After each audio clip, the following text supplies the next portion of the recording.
Bom, esse vídeo então, pessoal, é a sequência do vídeo anterior, onde a gente falou sobre ultrapassagem de corpos extensos, porém, quando a gente tinha um dos corpos em repouso. Agora, a situação fica um pouco mais complexa, porque os dois corpos vão estar em movimento. Por exemplo, imagine que eu tenho aqui esse caminhão viajando com uma velocidade V, vou chamar ele de caminhão A, então ele tem uma velocidade A.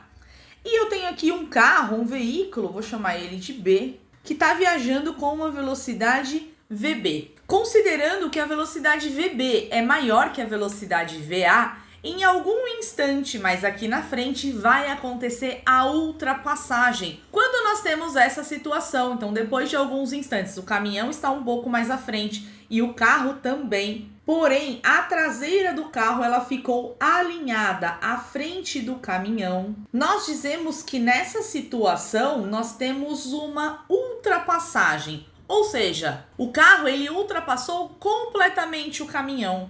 Então vamos deixar registrado que isso daqui é uma situação de ultrapassagem. Então qualquer questão que você pegue que peça o instante da ultrapassagem ou a posição da ultrapassagem, saiba que ela só vai acontecer quando a traseira desse carro ultrapassar completamente o outro corpo. E para fazer a análise dessa situação, a gente vai precisar considerar o seguinte. Como nós vimos na última aula, em situações de ultrapassagem, nós estamos estudando corpos extensos. Apesar disso, a gente vai escolher um ponto em cada corpo que vai ser o objeto do nosso estudo. Então, por exemplo, nós estamos considerando que a ultrapassagem ocorre quando a traseira do carro B fica alinhada à frente do caminhão. Então, vou fazer aqui o meu ponto de estudo bem na traseira do carro. Vou fazer a marcação também aqui no instante inicial.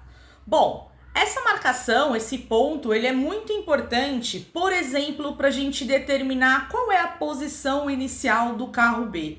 Perceba que sem esse ponto, eu não sei exatamente onde vai ser a posição inicial. Então, a gente vai considerar que a posição inicial do corpo B é justamente a posição inicial do ponto que a gente acabou de fazer. Então, posição inicial de B é aqui. E a gente pode usar, então, o mesmo ponto para determinar a posição final, que é onde vai ocorrer a ultrapassagem. Agora, vamos fazer a mesma análise para o caminhão, para o corpo A. Bom, para o corpo A, a situação de encontro ela acontece quando a frente, se alinha com a traseira. Então, eu vou colocar o meu ponto aqui na frente. Vou colocar o ponto também na situação inicial. E agora eu também consigo dizer exatamente qual é a posição inicial do caminhão. E olha que curioso, a posição final do caminhão é exatamente a mesma do carro, então eu posso dizer que SB é igual a SA. Bom, então essa é a análise que a gente faz quando a gente tem uma situação de ultrapassagem. Exemplo número 1. A gente tem então dois carros que estão alinhados ali no marco zero pela traseira. A gente vai analisar uma situação de ultrapassagem e a gente precisa determinar em que instante isso acontece e em que posição.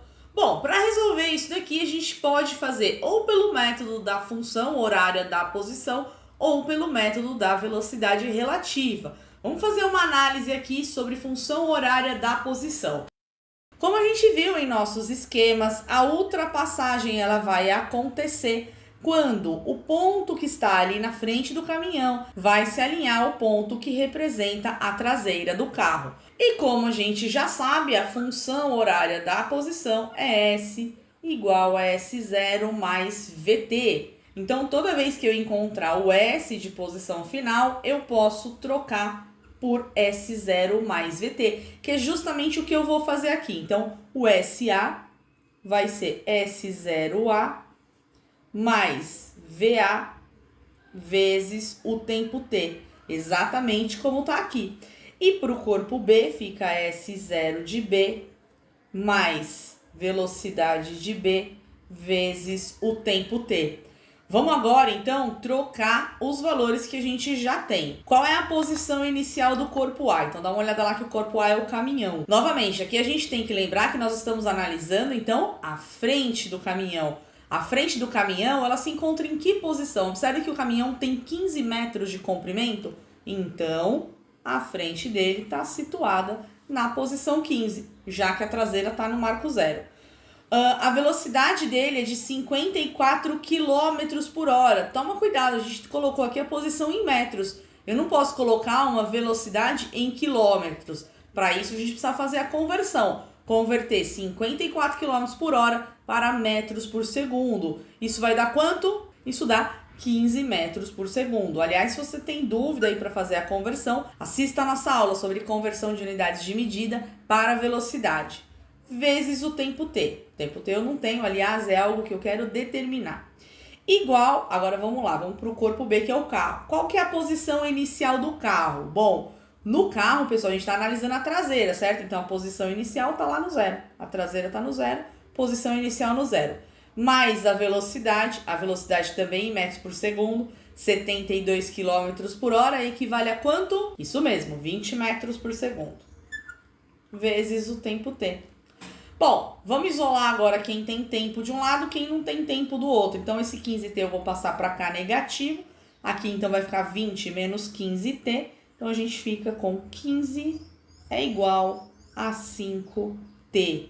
Ou seja, o encontro, então, ele vai acontecer em 3 segundos. Agora, em que posição isso vai acontecer? Bom, você pode pegar qualquer função horária, tanto a do corpo A como a do corpo B, para determinar a posição. Eu vou pegar a do corpo B. Função horária de B vai ser S0 de B mais a velocidade de B vezes o tempo t. Bom, legal. Qual que é a posição inicial de B? A posição inicial de B tá aqui, ó, é 0. Mais a velocidade, que é 20, vezes o tempo, que olha só, agora é 3, né? Então, a posição do encontro, ou melhor, a posição da ultrapassagem é 20 vezes 3, 60 metros. Ou seja, essa ultrapassagem ela vai acontecer 60 metros após a partida desses veículos. Nessa resolução, a gente fez por função horária da posição. Mas a gente podia ter resolvido também por velocidade relativa. Vamos dar uma olhada como é que ficaria a solução por velocidade relativa. Bom, por velocidade relativa, a gente começa tirando a velocidade relativa. Vamos lá, a velocidade relativa vai ser o quê? A velocidade de B menos a velocidade de A. A gente sempre coloca, lembra, o maior na frente. Então, a velocidade relativa vai ser, bom, qual que é a velocidade de B? 72 km por hora, ou seja, 20 metros por segundo. Menos a velocidade de A, que é 54 km por hora, então é 15 metros por segundo. Ou seja, a velocidade relativa é de 5 metros por segundo. Então agora a gente faz o seguinte, vamos colocar o nosso referencial no corpo A. Ou seja, vamos considerar que ele está parado e quem se move é apenas o carro, o corpo B. Bom, para fazer a ultrapassagem, então, o corpo B, ele precisa percorrer somente o comprimento do próprio caminhão. Então, vamos pegar a equação da velocidade média e vamos aplicar a nossa velocidade relativa, que é 5. O comprimento do caminhão é 15. E com isso, a gente consegue determinar em quanto tempo isso vai acontecer. Bom, resolvendo aqui essa equação, a gente encontra 3 segundos. Assim como nós tínhamos observado através da solução por função horária da posição. Então já encontramos o tempo, agora falta encontrar a posição. Para encontrar a posição, a gente volta para o referencial solo do ponto de vista de onde os dois corpos estão se movendo e a gente vai aplicar novamente a equação da velocidade média. Só que agora eu vou escolher um dos corpos para fazer isso. Eu vou escolher o corpo B. Bom, então eu vou aplicar para ele a equação da velocidade média. Qual é a velocidade média no referencial solo para o corpo B? Tá lá, né? 72 km por hora, ou seja, 20 metros por segundo. Qual a distância percorrida? Qual o deslocamento? Não sei, é o que eu quero determinar, mas eu já sei que o tempo é de 3 segundos. Passa esse 3 multiplicando e a gente encontra então que o deslocamento foi de 60 metros, assim como a gente acabou de observar pela resolução por função horária da posição. Então tá aí a resolução por velocidade relativa, deixando aí novamente duas opções para vocês escolherem qual é o melhor método de solução para vocês. Bom, então é isso, pessoal. Vou finalizando essa aula por aqui, mas eu queria deixar para vocês uma lista de exercícios para vocês treinarem tudo aquilo que a gente aprendeu sobre encontros e ultrapassagens até o momento. Então, clica no link que eu tô deixando aqui na descrição, vai lá e resolve isso para fixar bem esse aprendizado. Além disso, não perca a nossa próxima aula, porque nela a gente vai começar a falar sobre o movimento uniformemente variado, o famoso MOVE, que é muito cobrado por provas e vestibulares. Então não perca essa aula, tá certo? Então, pessoal, bom, aguardo vocês na nossa próxima aula. Tchau, tchau!